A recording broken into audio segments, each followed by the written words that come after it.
সঙ্গীত এক আশ্চর্য শক্তি, যা ভাষার সীমানা পেরিয়ে আমাদের আত্মার গভীরে স্পর্শ করতে পারে। আনন্দ, দুঃখ, উত্তেজনা বা প্রশান্তি সুরের ইন্দ্রজালে মুহূর্তেই বদলে যেতে পারে আমাদের মনের অবস্থা। কিন্তু কিভাবে এই সুর তরঙ্গ আমাদের মস্তিষ্ক আর আবেগের গভীরে এমন আলোড়ন তোলে? বিজ্ঞান এই রহস্যের অনেকটাই উন্মোচন করেছে, আর আজ আমাদের যাত্রা সেই পথেই। প্রথমেই আসা যাক ডোপামিন নিঃসরণের প্রসঙ্গে। যখন আমরা প্রিয় কোনো গান শুনি কিংবা কোনো সুর আমাদের প্রত্যাশার সঙ্গে মিলে যায়, তখন ব্রেইনের রিওয়ার্ড সিস্টেম সক্রিয় হয়ে ওঠে এবং ডোপামিন নামক নিউরোট্রান্সমিটার নিঃসৃত হয়।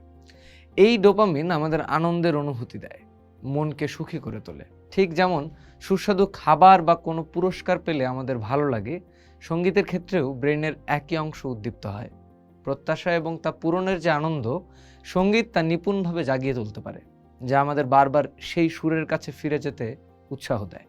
স্মৃতি ও সঙ্গীতের সম্পর্কও অত্যন্ত গভীর। অনেক সময়ই একটি বিশেষ গান আমাদের অতীতের কোনো নির্দিষ্ট ঘটনা বা অনুভূতির কথা মনে করিয়ে দেয়। এর কারণ হলো, ব্রেইন যখন সঙ্গীতের সুর ও তাল প্রক্রিয়াকরণ করে, তখন স্মৃতির সঙ্গে জড়িত অংশগুলোও সক্রিয় হয়ে ওঠে। হিপ্পোক্যাম্পাস, যা স্মৃতি তৈরি ও সংরক্ষণে গুরুত্বপূর্ণ ভূমিকা পালন করে, তা সঙ্গীতের দ্বারা প্রভাবিত হয়।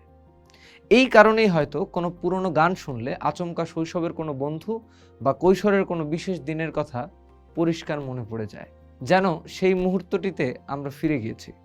সঙ্গীতের এই স্মৃতি জাগানিয়া ক্ষমতা এবং আবেগ নিয়ন্ত্রণের বৈশিষ্ট্য একে এক শক্তিশালী থেরাপিউটিক উপকরণে পরিণত করেছে।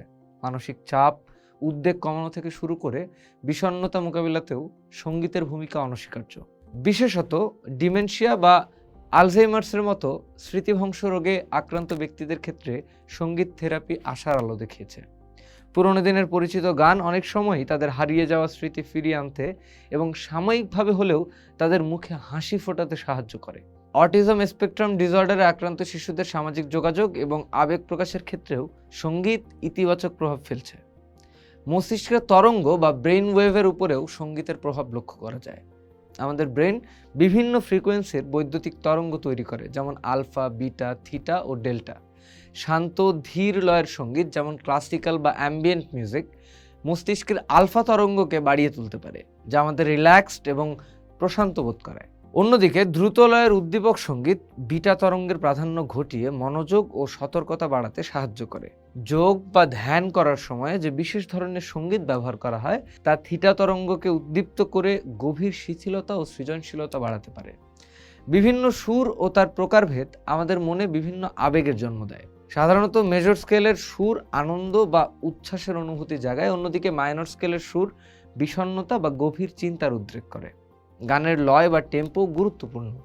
দ্রুত লয়ের সঙ্গীত যেমন আমাদের উত্তেজিত করে তোলে, তেমনি ধীর স্থির সুর আনে প্রশান্তি।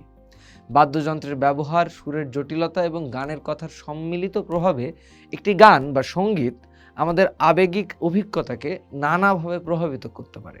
কোনো কোনো সুর আমাদের শরীরে কাঁটা দেয়, আবার কোনো কোনো সুর চোখ ভিজিয়ে দেয় অজান্তেই। সঙ্গীতের এই রহস্যময় অথচ শক্তিশালী প্রভাব আমাদের জীবনের এক অবিচ্ছেদ্য অংশ, যা মানব সভ্যতাকে আদিকাল থেকে সমৃদ্ধ করে চলেছে। পোস্ট দেখুন, ভাবুন, করুন, থাকুন পোস্টের সাথে।